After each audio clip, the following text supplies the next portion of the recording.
Hello mga beshi, happy Valentine's Day po. Maaga nga po ako pumasok mga beshi para makapagpamigay ng heart lollipop sa school. Yung mga nakasalubong ko nga sa daan yung binigyan ko mga beshi. At yung iba naman yung mga kaklase kong nasa school na. Pasensya nga po sa mga followers ko na hindi ko nga po nabigyan. Dahil 90 pieces nga lang po ito mga beshi. Yung araw nga ng puso hindi nga lang para sa mag-girlfriend at mag-boyfriend. Para na rin po sa mga magkakaibigan. Sana nga po napasaya ko po kayo sa simpleng lollipop. Pagkadating nga na isa kong kaklase nakatingin nga lahat sa kanya. Paano ba naman kasi meron siyang dalang flower bouquet? Meron nga siyang pagbibigyan mga beshi. Sana Nung bandang tanghali naman mga beshi, pinuntahan na nga po ko ni mama sa school. Dahil wala nga po kung baon na tanghalian. Kasabi ko ay dalawang kaklase na kumain mga beshi. Tara, kain po tayo mga beshi. Thank you po sa lahat ng blessings. Habang kumakain nga ako, may mga nanghingi nga sa akin ng sticker. Di pa nga po nakakapagpagawa mga beshi. Kaya itong heart lollipop na lang yung binigay ko sa kanila. Madami nga din po lumapit sa akin ng mga estudyante. Di nga lang po nabigyan ni mama iba. Habang kumakain nga ako, meron nga ako nakita nagpapatatak ng kiss. Tinanong nga kami mama kung gusto nga namin magpatatak mga beshi. Gusto nga din doon ng mga klase ko kaya pinatatakan kami ni mama. 5 pesos nga lang po, 2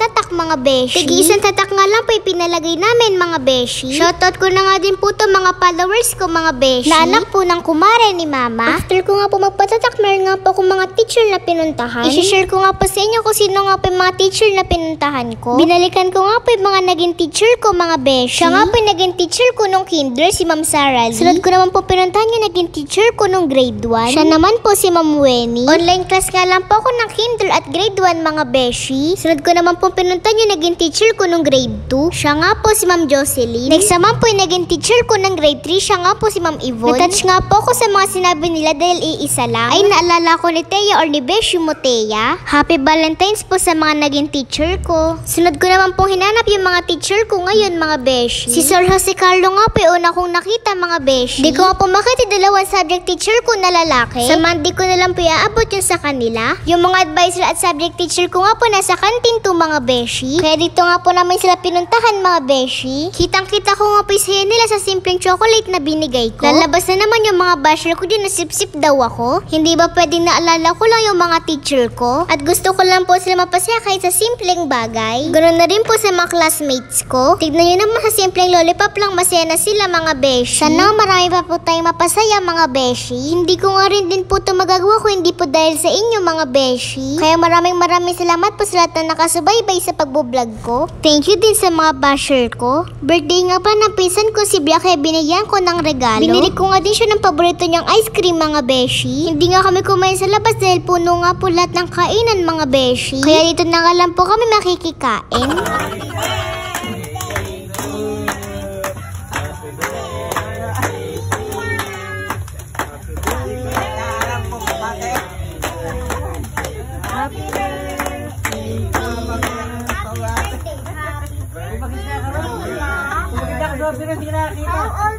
Simpleng handaan nga lang po ito mga beshi dahil naganda na nga po pinsan ko kahapon sa school. Tara, kain po ulit tayo mga beshi. Thank you po sa masarap na pagkain at sa lahat ng blessings. Yun lang, salamat sa panonood. Bye bye mga beshi. Happy Hearts Day everyone. Mwah!